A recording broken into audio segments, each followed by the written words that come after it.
We are Alicia Montalvo and Alejandra Botero. Alicia is the Climate and Positive Biodiversity Manager at CAF, and I am the Planning and Impact Development Manager. CAF is a cooperative of all Latin American countries, 22 Latin American countries, and we want to become the Green Bank and the Bank of Social Inclusion. But Alicia and I really sometimes can't sleep at night because there are two things that are so different. Our big question is this something that can be done together? Or do we have to push on one side the social indicators and the social projects, and on one hand, the green projects? And I'm sure this happens to all other development banks as well. In the case of Latin America, it's even more difficult because if I'm going to give you 3 indicators about poverty. We are the most unequal region in the entire world. The top 10% has 12 times more income than the bottom 10%, and this compares to the OECD, which is only 4 versus 4. So 3 times more unequal than the average OECD country. The second one is 25% of a population still lives in poverty. 1 out of 4 people. And of those, 10% of the total population lives in extreme poverty. And this, unfortunately, hasn't changed much in the last years. And this goes hand in hand also with very low growth that we have. Since 1967, productivity in the region has been really, really low and sometimes slightly negative. So we are facing a very dire social, which gives us like a big mission that we have to overcome. And this goes hand in hand with becoming the Green Bank. Tell us, Alicia, why does this have to go together, or do they definitely don't go together? You know, Alejandra, that environmental crisis and social crisis are both the same. You cannot talk about one of the crises without talking about the other. So we find that the poorest people, they face exactly the problems related with the impacts of climate change and the loss of biodiversity. We find that they are exactly the same people who suffer the 3 crises.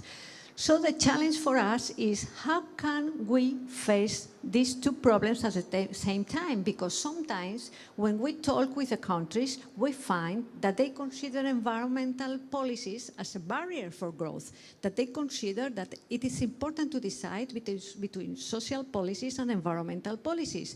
But we are not able to really convince them that environmental policies have to do with agriculture, fisheries, infrastructures. So how can we improve both things at the same time is our day-to-day challenge. And we are convinced, but how can we convince them? How can we be able to really implement policies that really cope with these 2 problems at the same time? Tell us, Alejandra. Because I have some ideas that we have been working together, Alicia. One of the things are, as development banks, the first thing that is going to improve poverty is investment in education.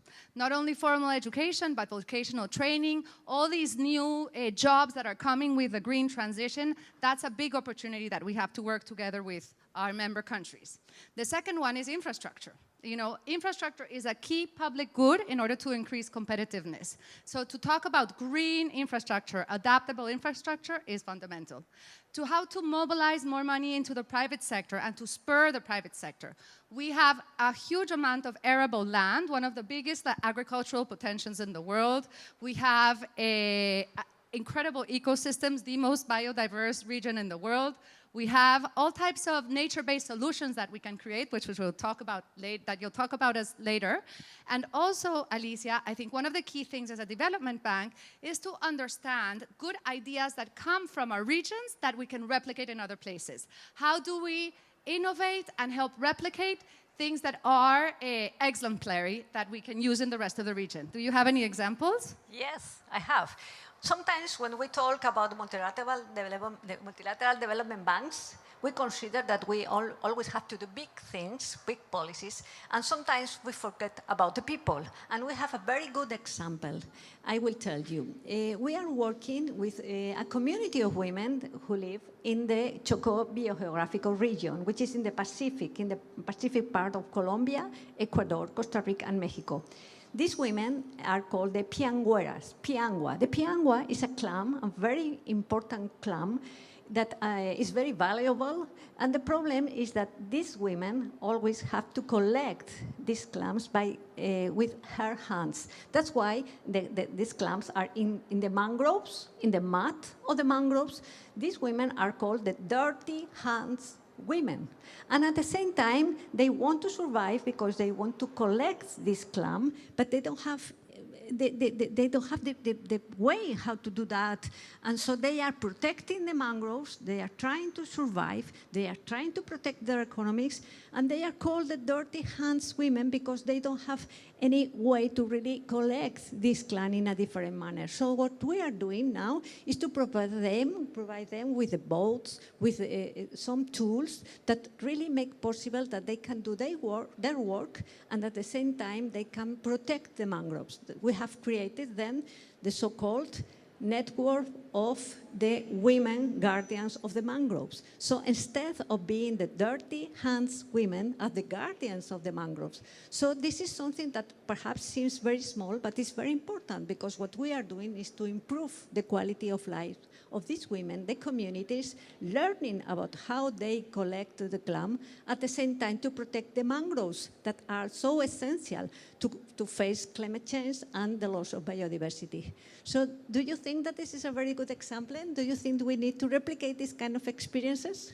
I do, Alicia, and I think you give us a very powerful message because sometimes when we're talking about finance, green finance, multilateral development banks, we get stuck a little bit in the air and we talk about, as you were saying, like huge sort of depth for nature swaps or what incredible instruments, and we don't really look directly at what things are already happening and that could be interesting to replicate, like this model of the guardians of the mangrove. With all the ecosystems that we have in Latin America and that we have in the rest of the world, I'm sure there are many other examples that we can find, see how we can help, and see how we can replicate, hand in hand with the other big things.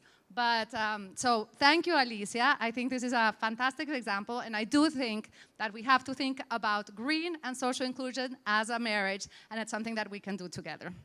And the most important thing is that these women are not only in one single country. They are in several countries. So we are creating a belonging among them that they really realize that they belong to an ecosystem, not to a single country. So they work together and they feel very proud of not being anymore the dirty hands women. So thank you very much. Thank you.